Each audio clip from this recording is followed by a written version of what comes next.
नमस्कार, मैं हूं सुरेश चौहान के और आप देख रहे हैं बिंदास बोल। बिंदास बोल में हम आपके सामने हाजिर है एक फिर ऐसा मुद्दा लेकर जिस पर आपको हमको बोलना होगा, क्योंकि बात फिर जुड़ी है हमारे देश के स्वाभिमान से, सम्मान से, हमारे देश के गौरव से।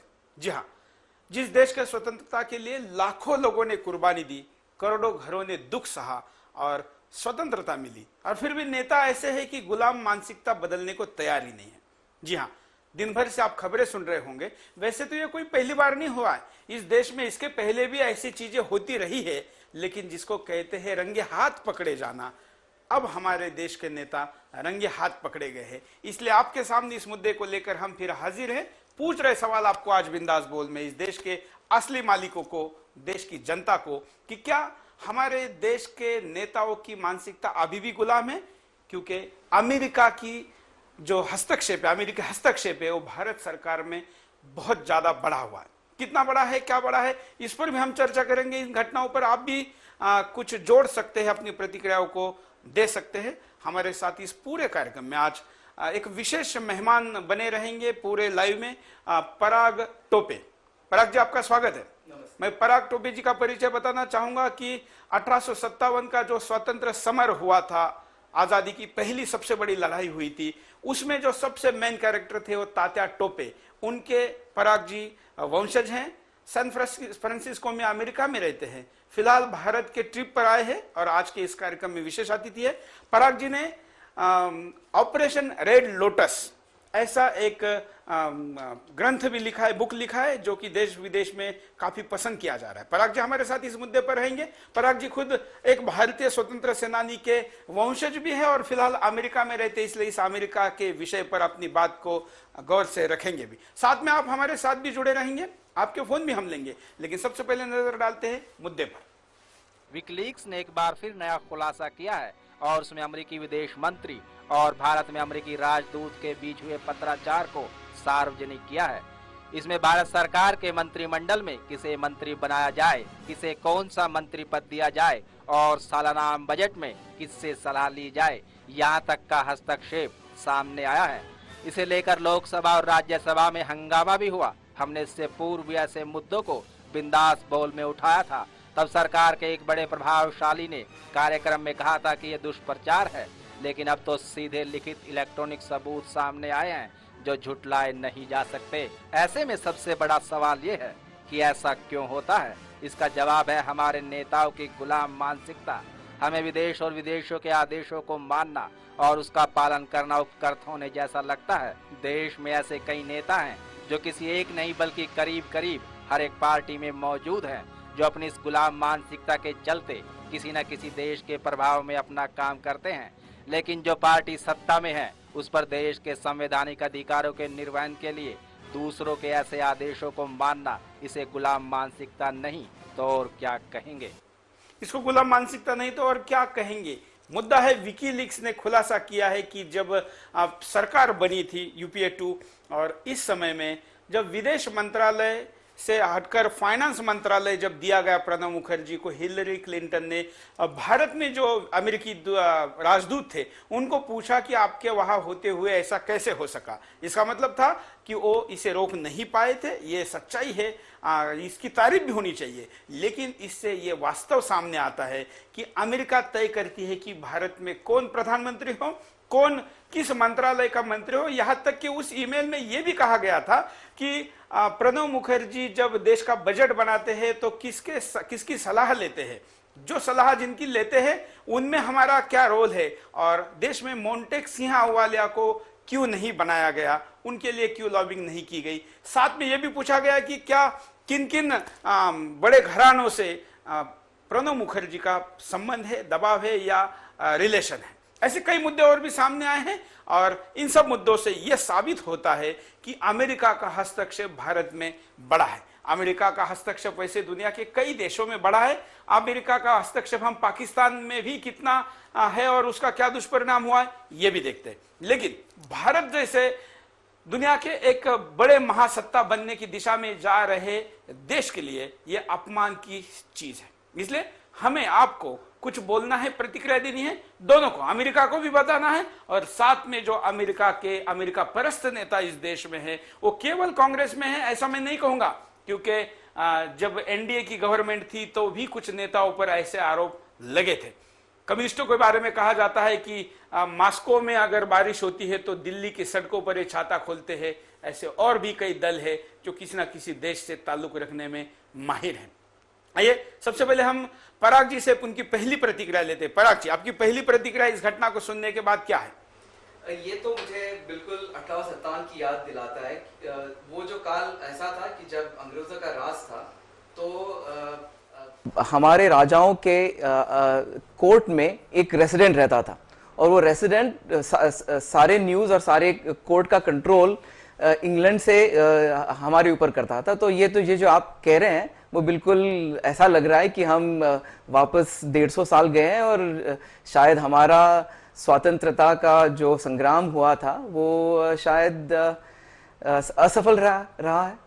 बिल्कुल, मतलब आप 150 साल वापस गए, इसमें मैं थोड़ी दुरुस्ती करूंगा। एक्चुअली हम वापस नहीं गए, इसके पहले भी ये होता है, पिछले 62 साल में कई बार हुआ है, इस बार रंगे हाथ पकड़ा गया है। बिल्कुल, क्या कहेंगे?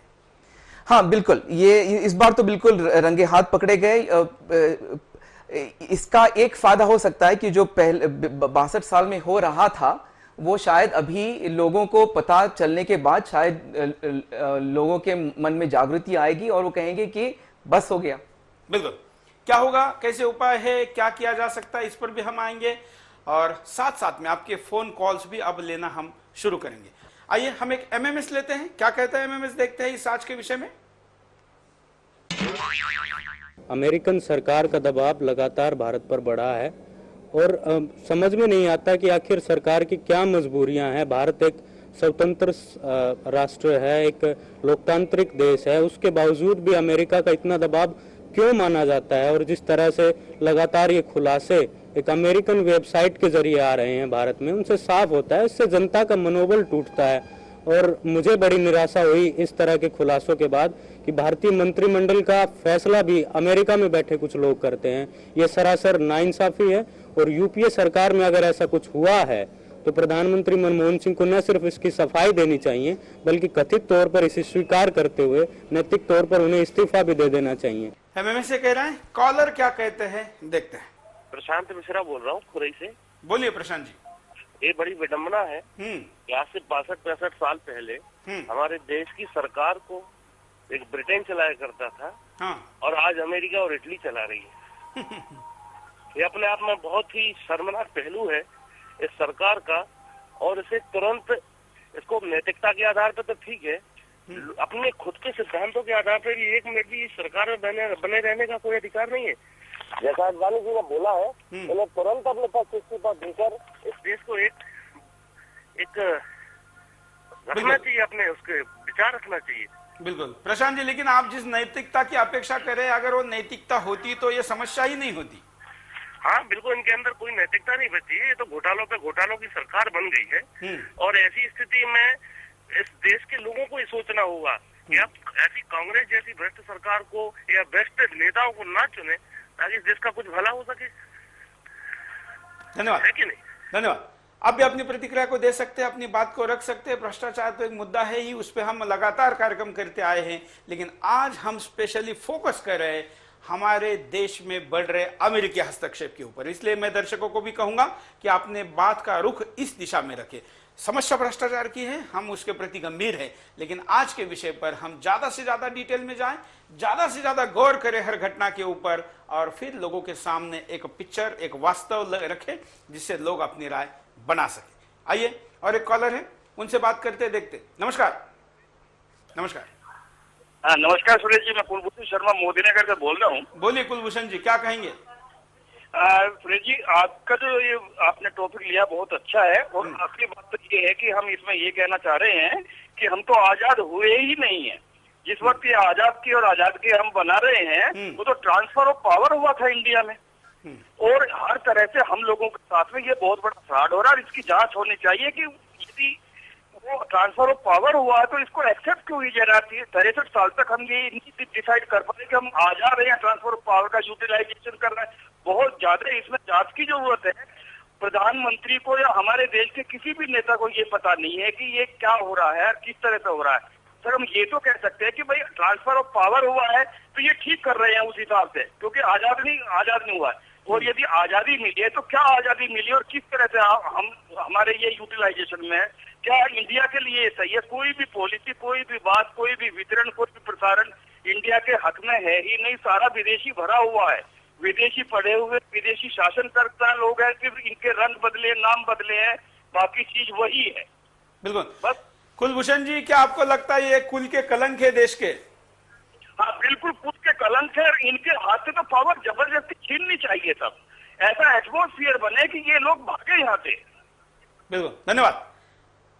पराग जी, क्या कहेंगे? देशवासी की एक टिप्पणी की देश आजाद ही नहीं हुआ।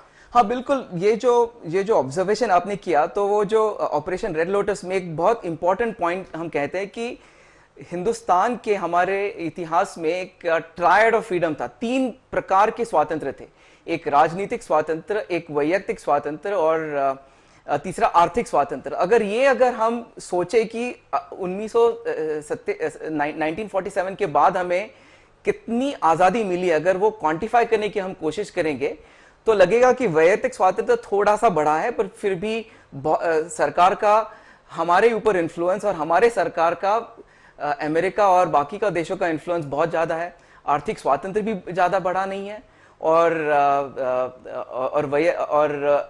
राजनीतिक स्वातंत्र तो ये जो विकीलीक्स है वो तो बता रहे हैं कि वो भी हमारा कम होते जा रहा है। तो आपका जो बेसिक पॉइंट है वो बिल्कुल ठीक है। बिल्कुल, मतलब आपका कहना है कि, और कॉलर का और आपका कहने का मतलब तो ये निकलता है कि फिर मानसिकता नहीं, व्यवस्था ही गुलाम है। बिल्कुल, व्यवस्था में पोर्शंस ऐसे हैं कि जो हम सुधार सकते हैं, पर कुछ फंडामेंटल चेंजेस करने चाहिए जिससे हमारी आजादी। तो हम उपाय में जाएंगे। हाँ, वो तो हम उपाय की दिशा में जाएंगे। पहले ब्रेक में हम वास्तव पे चर्चा करते हैं, उसके बाद कारणों पे, परिणाम पे, और अंतिमतः बिंदास बोल में हम जाते हैं उपायों पे, क्योंकि बगैर उपाय के केवल चर्चा करना बाकी चैनलों जैसा हम सही नहीं मानते। और एक कॉलर हमारे साथ जुड़ने जा रहे हैं, उनकी प्रतिक्रिया भी लेते हैं, देखते हैं इस विषय पे। एक कॉलर, हालांकि एक कॉलर के बजाय पहले हम एक एमएमएस लेते हैं कि क्या कहता है एमएमएस। विकीलीक्स के खुलासे के बाद एक बड़ा सवाल यूपीए सरकार पर उठ खड़ा हुआ है। जैसा कि विकीलीक्स के खुलासे में ये साफ हुआ है कि अमेरिका बैठकर वहां पर ये तय करता है कि यहाँ पर कौन मंत्री बनेगा और किसे कौन सा पद दिया जाएगा। इससे तो ये साफ जाहिर होता है कि भारत सरकार जो है वो अमेरिका की कठपुतली बनकर रह गई है। और जिस तरीके से अगर देखा जाए कि पहले भी बहुत सारे ऐसे मामला थे जिसमें आम जनता जो है वो काफी इस सरकार से नाराज दिख रही है। आप महंगाई का मामला ले लें, चाहे आप बेरोजगारी का मामला ले लें, इसी तरह भ्रष्टाचार भी एक ऐसा मुद्दा है जिसपे आम जनता को झिझोड़ कर रख दिया है। और अब विकीलीक्स के खुलासे में तो बिल्कुल ही लोगों की जो उम्मीदें थी उस पर पानी फेर दिया है। आप भी प्रतिक्रिया दे सकते हैं। अब हम यहाँ पर एक छोटा सा ब्रेक लेंगे।